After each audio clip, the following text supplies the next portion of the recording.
Bangsa manusia dikeluarkan dari neraka.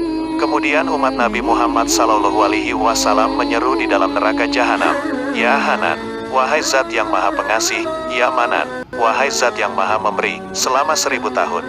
Ya Qayyum, wahai Zat yang Maha Berdiri, selama 1000 tahun. Ya Arhamar Rahimin, wahai Zat yang paling penyayang di antara para penyayang, selama 1000 tahun."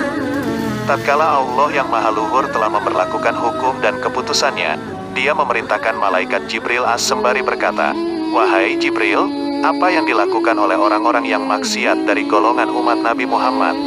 Malaikat Jibril pun menjawab, "Wahai Tuhanku, Engkau lebih mengetahui keadaan mereka daripada aku."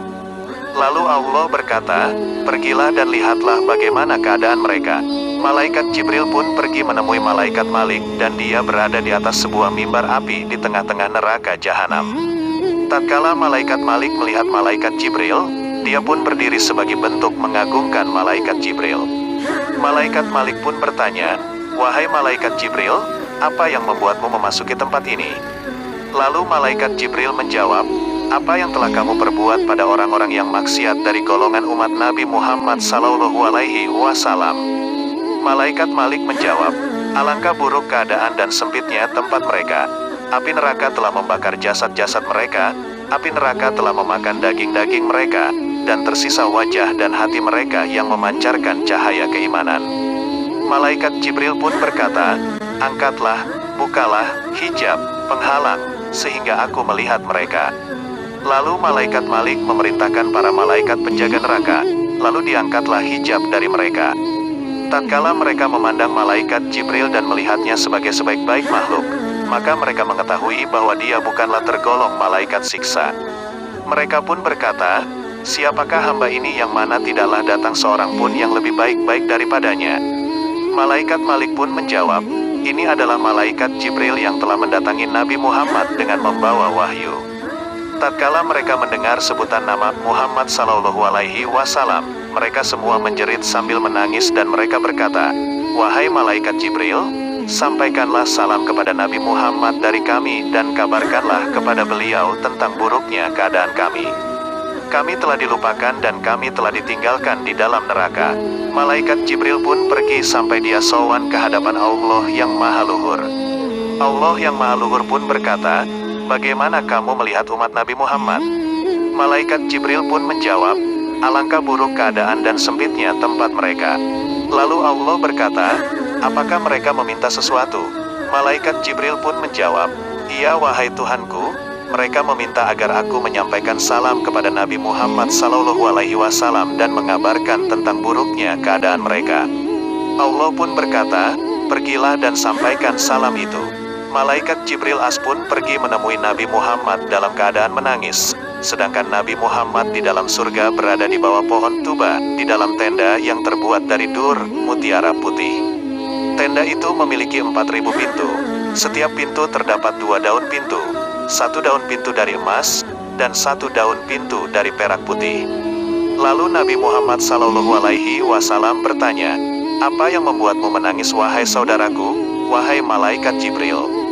Malaikat Jibril menjawab, "Wahai Nabi Muhammad, jika kamu melihat apa yang aku lihat, maka pasti kamu akan menangis lebih keras daripada tangisanku. Aku telah mendatangi orang-orang yang maksiat dari umatmu, yaitu orang-orang yang disiksa, mereka menitipkan salam kepadamu. Mereka mengatakan, alangkah buruknya keadaan dan sempitnya tempat kami, dan mereka menjerit, meminta tolong, wahai Nabi Muhammadku." Kemudian malaikat Jibril berkata, "Dengarlah jeritan mereka." Mereka mengatakan, "Wahai Nabi Muhammadku." Nabi Muhammad SAW pun mendengar mereka. Lalu beliau berkata, "Kusambut panggilan kalian, kusambut panggilan kalian, wahai umatku." Nabi Muhammad SAW pun berdiri sembari menangis, lalu mendatangi arsy sedangkan para nabi ada di belakang beliau.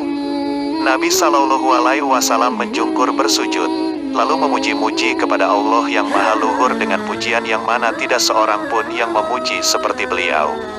Allah Subhanahu wa Ta'ala pun berkata, "Wahai Nabi Muhammad, angkatlah kepalamu, mintalah maka kamu akan diberi, mintalah syafaat maka kamu akan diberi izin untuk memberi syafaat." Nabi Muhammad pun berkata, "Wahai Tuhanku, orang-orang celaka dari golongan umatku, telah berlaku keputusanmu dan hukum perintahmu di dalam perkara mereka dan aku berdiri untuk mereka. Maka berilah aku syafaat di dalam perkara mereka. Allah yang Maha Luhur pun menjawab, aku telah memberikanmu syafaat di dalam perkara mereka. Lalu Nabi Muhammad datang bersama para nabi untuk mengeluarkan orang yang mengucapkan, La ilaha illallah, Muhammadur Rasulullah. Nabi Muhammad pun pergi ke neraka jahanam. Tatkala malaikat Malik melihat Nabi Muhammad SAW, maka dia berdiri untuk mengagungkan beliau. Nabi Muhammad pun bertanya kepada malaikat Malik, bagaimana keadaan umatku yang celaka? Dia pun menjawab, alangkah buruk keadaan mereka dan sempitnya tempat mereka. Nabi Muhammad pun berkata, bukalah pintu itu, neraka jahanam, dan angkatlah tangga itu. Tatkala penghuni neraka, umat, melihat Nabi Muhammad SAW, maka mereka semua menjerit, wahai Nabi Muhammadku, api neraka telah membakar kulit-kulit dan daging-daging kami. Kami telah ditinggalkan dan dilupakan di dalam neraka. Nabi Muhammad pun menyampaikan alasannya kepada mereka, karena sesungguhnya aku tidak mengetahui keadaan kalian. Mereka semua pun dikeluarkan dari neraka jahanam dan mereka telah menjadi arang. Api neraka telah memakan mereka. Nabi Muhammad pun pergi membawa mereka menuju sebuah sungai yang berada di sekitar Arsy. Sungai itu dinamakan Nahrul Hayat, sungai kehidupan. Mereka pun dimandikan di dalam sana, lalu keluar dalam keadaan muda, tanpa bulu, tanpa jenggot, lagi bercelak mata, seolah wajah-wajah mereka seperti bulan. Tertulis pula di atas kening mereka ini adalah orang-orang yang dibebaskan Allah yang Maha Pengasih dari dalam neraka.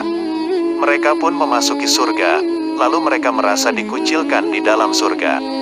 Mereka pun memohon kepada Allah untuk menghapus tulisan itu dari mereka, lalu Allah pun menghapusnya dari mereka. Lalu tatkala penghuni neraka, orang kafir, melihat bahwa orang-orang Islam telah dikeluarkan dari dalam neraka, mereka berkata, andai kami adalah orang-orang Islam dan kami dikeluarkan dari neraka. Itu adalah firman Allah yang Maha Luhur, yang artinya, orang-orang yang kafir itu seringkali, nanti di akhirat, menginginkan, kiranya mereka dahulu, di dunia, menjadi orang-orang Muslim. Al-Hijr ayat 2. Diriwayatkan dari Nabi SAW bahwa sesungguhnya beliau bersabda, akan didatangkan maut, makhluk bernama maut atau kematian, di hari kiamat seperti domba yang sangat garang.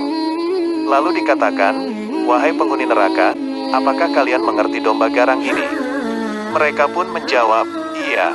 Lalu mereka melihat dan mengetahui bahwa domba garang itu adalah maut, kematian. Dan dikatakan lagi, wahai penghuni neraka, apakah kalian mengerti domba garang ini? Mereka pun menjawab, iya.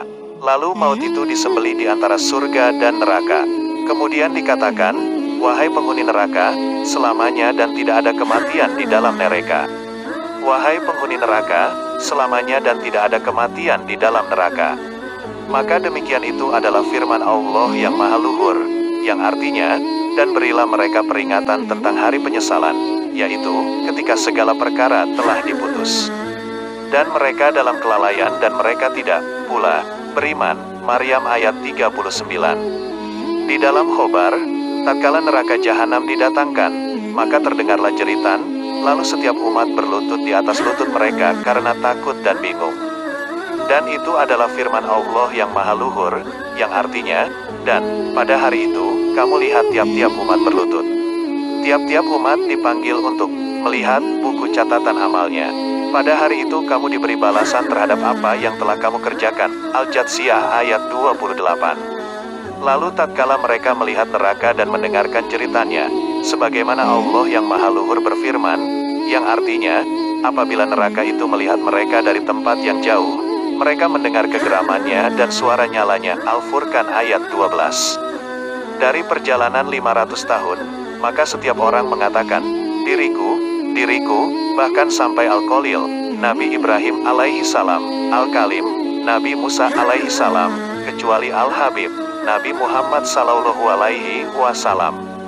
Maka beliau mengatakan, umatku, umatku, tatkala neraka jahanam telah didekatkan, maka beliau berkata, wahai api neraka, demi hak orang-orang yang sholat, demi hak orang-orang yang bersodakoh, demi hak orang-orang yang khusyuk, dan demi hak orang-orang yang sabar, maka kembalilah.